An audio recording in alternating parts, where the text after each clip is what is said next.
जय भीम। साधु साधु साधु। बुद्धं नमामि, धम्मं नमामि, संघं नमामि। नमो तस् भगवतो अरहतो सम्मा संबुद्धस्स।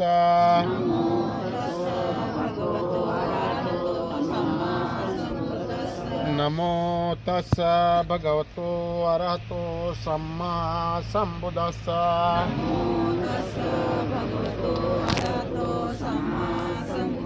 नमो तस् भगवतो अरहतो सम्मा संबुद्धस्स। नमो तस् भगवतो अरहतो सम्मा संबुद्धस्स। बुद्धं शरणं गच्छामि, धम्मं शरणं गच्छामि, संघं शरणं गच्छामि,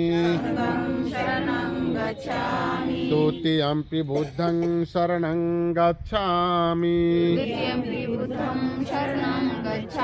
द्वितीयंपि धम्मं शरणं गच्छामि,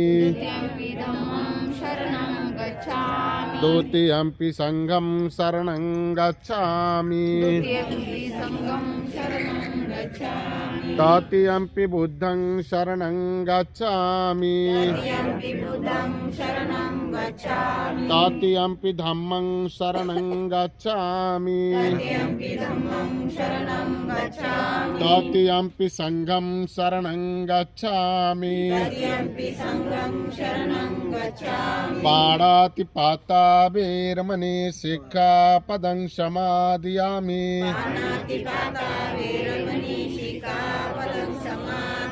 आदिन्नदाना वेरमणि सिक्खापदं समादयामि। कामेषु मिच्छाचारा वेरमणि सिक्खापदं समादयामि।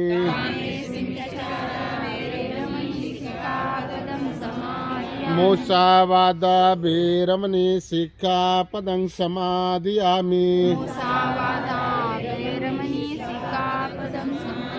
शूरामेरमज्जपमट्ठाना वेरमणि सिक्खापदं समादयामि।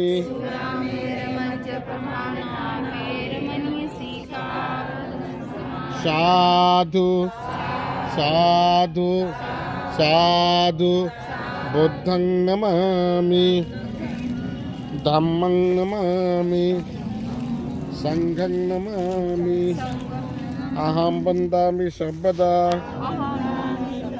साधु साधु साधु।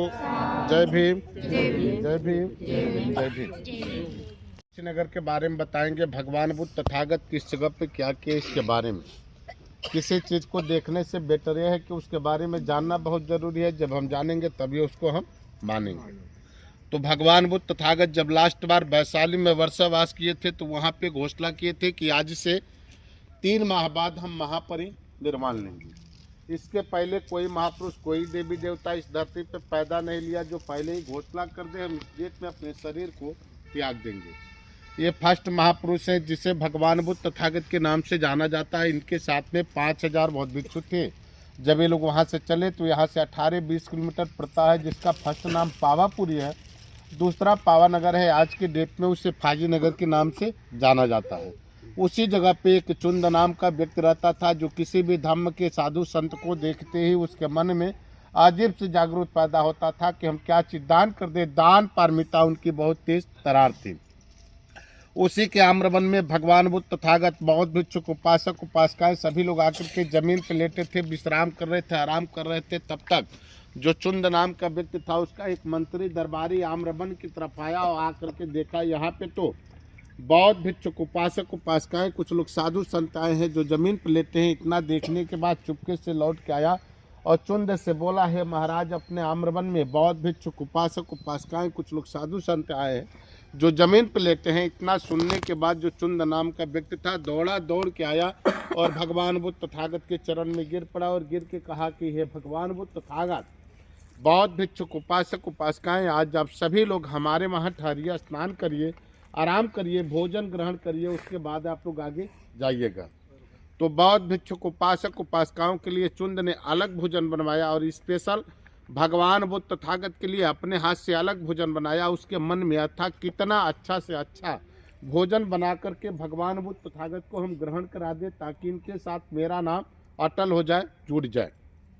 किसी चीज़ को ज़्यादा अच्छा बनाते बनाते वो खराब भी हो सकता है, जिसे हम लोग पाली में शुक्रमदो के नाम से जानते हैं। शकरकंद का नाम है पाली में शुक्रमदो। उसे खाने के बाद शरीर के अंदर दर्द थकान जो भी कुछ रहता था खत्म हो जाता था। उसी में शहद घी मशरूम गुड़ जो भी कुछ मिला, चुंद ने अच्छा बनाने के चक्कर में सभी को एक ही में मिक्स कर दिया, जिसके कारण उसमें पॉइजन हो गया, जहर हो गया। आज भी घी और मध की मात्रा हमारे इस भोजन से किसी अन्य बौद्ध भिक्षु को न दिया जाए। इसे गड्ढा खुनवा करके पैक करा दिया जाए ताकि कोई भी जीव जंतु इसे न खा सके।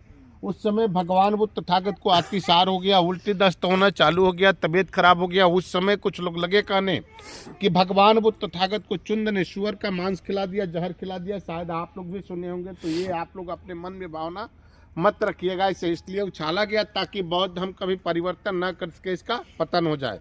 उस समय भगवान बुद्ध तथागत कहे कि अनिच्चा संकारा जीवन उत्पन्न है तो इसका पतन होना अनिवार्य है। जितना ही हमारे लिए सुजाता का महत्वपूर्ण खीर था, जिससे हमारी बोध गया बोधि वृक्ष पीपल के पेड़ के नीचे ज्ञान प्राप्त हुआ था, उससे कई गुना चुंद का मशरूम का भोजन है, जिससे हमारी महापरिनिर्वाण प्राप्त होगी।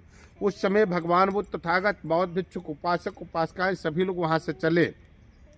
यहाँ से 10 किलोमीटर पड़ता है, जिसका फर्स्ट नाम निरंजना नदी है, दूसरा नाम उसका घाघी है। आज के डेट में उसे कुकुत्ता नदी के नाम से जाना जाता है। उसी जगह पे भगवान बुद्ध तथागत बौद्ध भिक्षुक उपासक उपासिकाएं सभी लोग आए तो स्नान किए, आराम किए और कहे कि हमें कुशावटी जाना है। इसका फर्स्ट नाम कुशावटी है, दूसरा नाम इसका कुशीनारा है। आज के डेट में इसे कुशीनगर के नाम से जाना जाता है। यहाँ पे जब भगवान बुद्ध तथागत आए तो सबसे पहले, जिसे हम लोग माथा कोर्स टेम्पल के नाम से जानते हैं, जहाँ भगवान मेडिटेशन में बैठे हैं, जो बुद्धावान पार्किंग के जस्ट बगल में है, जहाँ भगवान मेडिटेशन में बैठे हैं, सबसे पहले आए तो उसी जगह बैठे और बैठ करके आनंद जी को अपना पात्र दिए और कहे कि आनंद हमें प्यास लगी है, पानी पिला दीजिए। उस समय आनंद जी कहे कि हे भगवान बुद्ध तथागत, यहाँ पे तो कहीं चापाकल या कुआं नहीं दिखाई दे रहा, हम कहाँ से पानी लाएं। उस समय भगवान बुद्ध तथागत कहे कि आनंद, यहाँ से थोड़ी दूर पे हिंडावती नदी है, जिसे आज के डेट में बुद्धा घाट के नाम से जाना जाता है, नौका बिहार के भी नाम से जाना जाता है। हाई स्कूल इंटर के क्वेश्चन में भी आता है। कुशावटी कुशीनारा कुशीनगर किस नदी के किनारे बसा है, जो तो रिवर हिंडावती नदी के ही किनारे बसा है, जस्ट ये दीवार के बगल में है।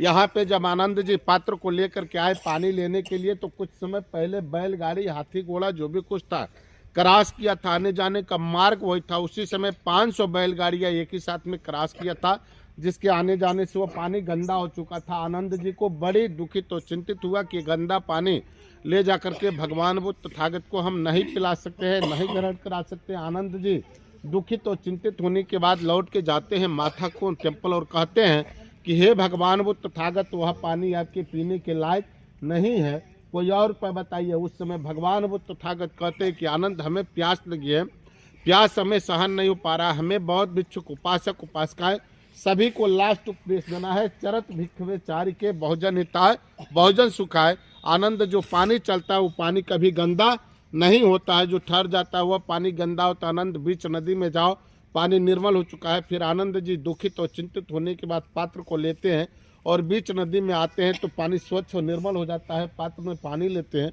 और ले जाकर के भगवान बुद्ध तथागत को देते हैं। भगवान बुद्ध तथागत जल को ग्रहण करते हैं। ग्रहण करने के बाद बौद्ध भिक्षुक उपासक उपासिकाएं सभी को लास्ट उपदेश देते हैं और कहते हैं कि हम यहाँ पे महापरिनिर्वाण लेना चाहते हैं। उस समय बौद्ध भिक्षुक उपासक उपासिकाएं सभी लोग चकित और परेशान हो जाते हैं, क्वेश्चन करते हैं कि हे भगवान बुद्ध तथागत, आप इतनी सी छोटी जगह पे जंगल झाड़ी एरिया में महापरिनिर्वाण क्यों लेना चाहते हैं?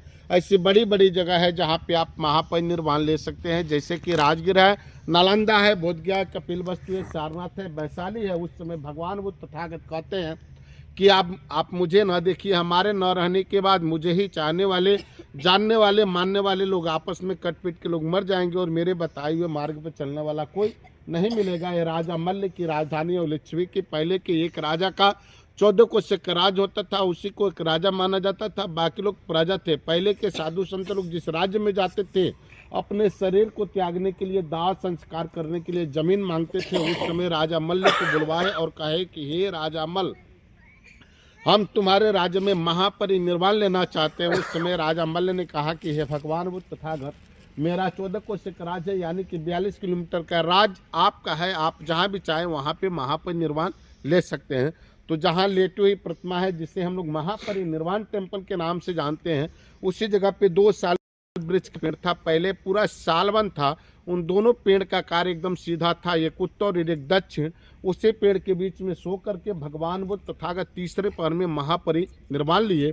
उत्तर साइड में सर को की और दक्षिण साइड में पैर को। कारण यह है कि जितना ही हम लोग उत्तर जाएंगे इसकी हाइट ऊंची होती जाएगी, दक्षिण जितना ही हम लोग जाएंगे इसकी हाइट कम होती जाएगी, इससे कोई बदबू और गंध न आए। उस समय कुछ लोग कह रहे थे साधु संत को जलाया जाता है, कुछ लोग कह रहे थे दफनाया जाता है, कुछ लोग कह रहे थे नहीं इनको डाला जाता है। उस समय राजा मल्ल ने द्रोण नाम के ब्राह्मण से पूछे, हे ब्राह्मण, इनकी दाह संस्कार कैसे की जाएगी? तो उस समय जो द्रोण नाम के व्यक्ति थे वो बताए कि भगवान वो तथागत चक्रवर्ती राजा थे, इनकी दाह संस्कार चक्रवर्ती राजा की जैसी होनी चाहिए। फिर उस जमाने में हाथी, घोड़ा, बाजा, बेंजू जो भी कुछ मिला सभी को इकट्ठा किए। इकट्ठा करने के बाद इस जगह पे लोग लेकर के आए, जिसका फर्स्ट नाम आदहन चैत्य है।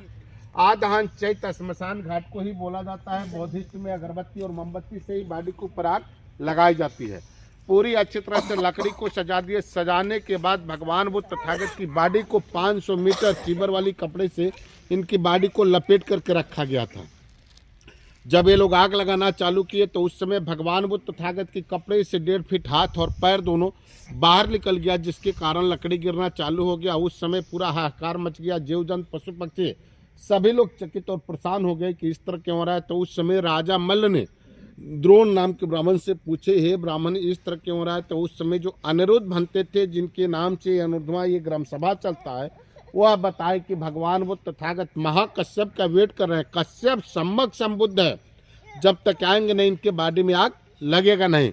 फिर महाकश्यप के साथ में चल के 7000 बौद्ध भिक्षु आए राजगीर से। आते आते उनको 8 दिन लग गया। आकर के जब 3 बार ऐसे परिक्रमा किए, भगवान का पैर का नमस्कार किए, तो ऑटोमेटिक इसमें आग पकड़ लिया। इसमें आग कोई नहीं लगाया। पकड़ने के बाद अस्थि को बिटरवा करके राजा मल्ल ने कहा कि अस्थि हम किसी को नहीं देंगे, इसका भव्य स्तूप बनवाएंगे।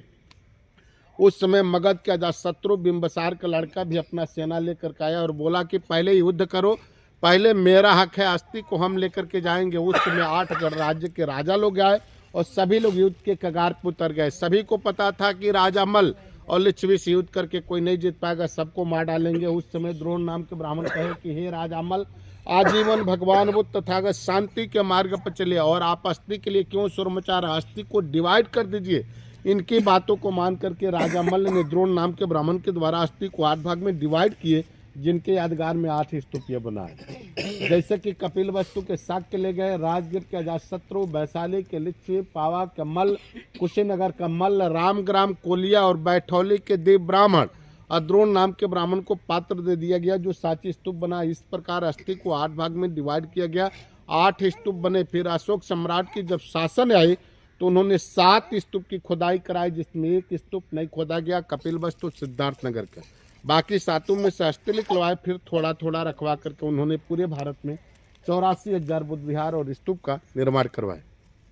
इसका फर्स्ट नाम आदहन चैत्य है, इसलिए नाम पड़ा कि पहले ये पूरा स्मशान घाट था। दूसरा नाम इसका अंगार चैत्य है।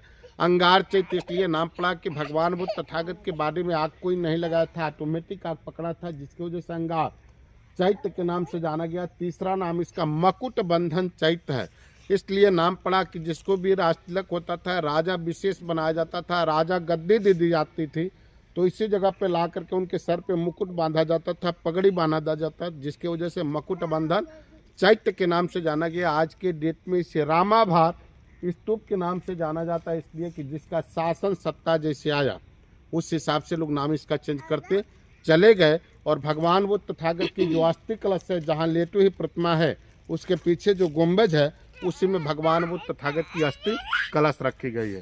साधु साधु साधु। तर प्रिय सज्जनांनो, अशा पद्धतीने हे भंतेजी कुशीनगरचे आहेत। याच ठिकाणी त्यांचं वास्तव्य आहे।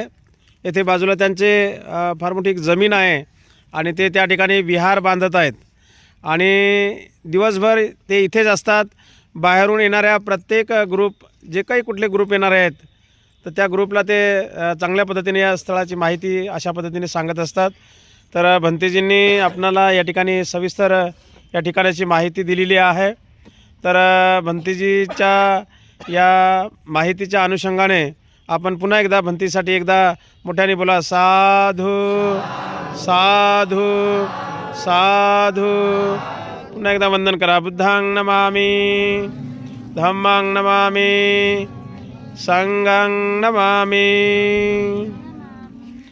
हां, तर या पवित्र स्थळावरती आपण वंदना ग्रहण केली. या स्थळाची संपूर्ण माहिती आपण घेतली. तर आजच्या या मंगलमय प्रसंगी सकाळच्या वेळेला या पवित्र स्थळावरती ज्यांना कुणाला एक कुशल कर्म, दान कर्म म्हणून ज्यांना कुणाला दान द्यायचं असेल, भंतीला दान देऊ शकता.